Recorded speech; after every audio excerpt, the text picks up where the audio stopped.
Hello, আসসালামু আলাইকুম। তো ডিম রান্না করবো আজকে।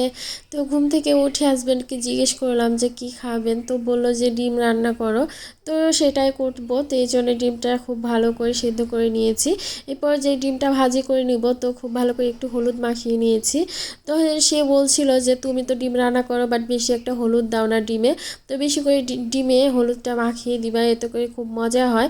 দেখা যায় আমি প্রায় সময় যখন বাসায় থাকি না, আমি বাবার বাড়িতে যাই, তো তখন তো সে খুব একটা অন্য কিছু রান্না করে না। দেখা যায় ডিমটাই তার কাছে হয়তো সহজলভ্য মনে হয়, এই জন্য ডিমটাই বেশিরভাগই রান্না করে।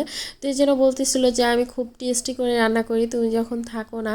তো বেশি করে হলুদ মাখিয়ে তারপরে ডিমটাকে ভাজি করবা, এতে করে খেতে মজা লাগে।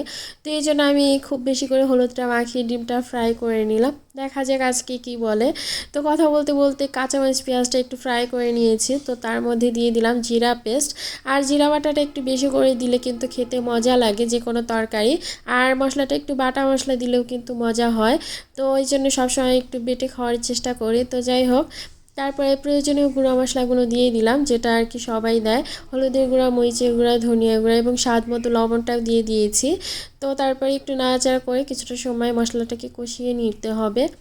তো রান্না তো করি, বাট এই অংশটা না আমার খুবই ভালো লাগে। এটা যে জাস্ট আমি এখন রান্না করি এই সময়টা না, আসলে আমি যখন ছোট ছিলাম মা রান্না করতো, তো প্রায় সময় আমার খুবই ভালো লাগতো।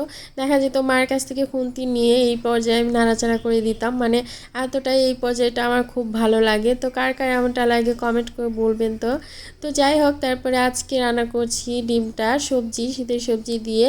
তো দিয়েছি ফুলকপি এবং দিয়েছি একটা বড় সাইজের বেগুন। তো বেগুন দিয়েও কিন্তু ডিমটা রান্না করলে মজা হয়। বেশিরভাগ সময়ই আলু দিয়ে রান্না করি, তো আজকে একটু সবজি দিয়ে রান্না করছি। তো দেখা যায় রান্না করতে যেয়ে তো আরও কত কাজ করতে হয়, তো সেটাই করতে যেয়ে দেখি যে একদমই ঝোলটা শুকিয়ে গেছে, তো কি করব। তো এই জন্যে এসে তাড়াহুড়া করে পানিটা দিয়ে দিচ্ছি, ঝোলের পানিটা। তো দেখা যায় সকালে একদমই শর্ট টাইম থাকে, খুব একটা টাইম থাকে না।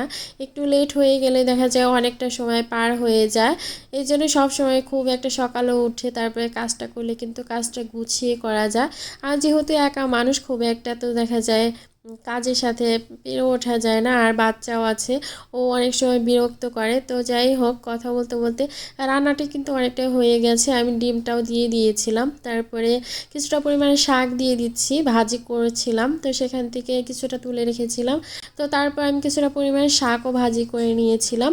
তো এই শাক ভাজিটাও খেতে অনেক মজা লাগে। তো ফ্রেন্ডস, কেমন লাগলো আমার ভিডিওটি অবশ্যই কমেন্ট করে জানিও। আর যদি একটুও ভালো লেগে থাকে আমার পেজটাকে অবশ্যই ফলো দিতে ভুলবা না। তো এই ছিল আমার রান্না, ডিম রান্না করেছিলাম আর সাথে শাক ভাজি। তো ভালো থেকো সবাই, আল্লাহ হাফিজ।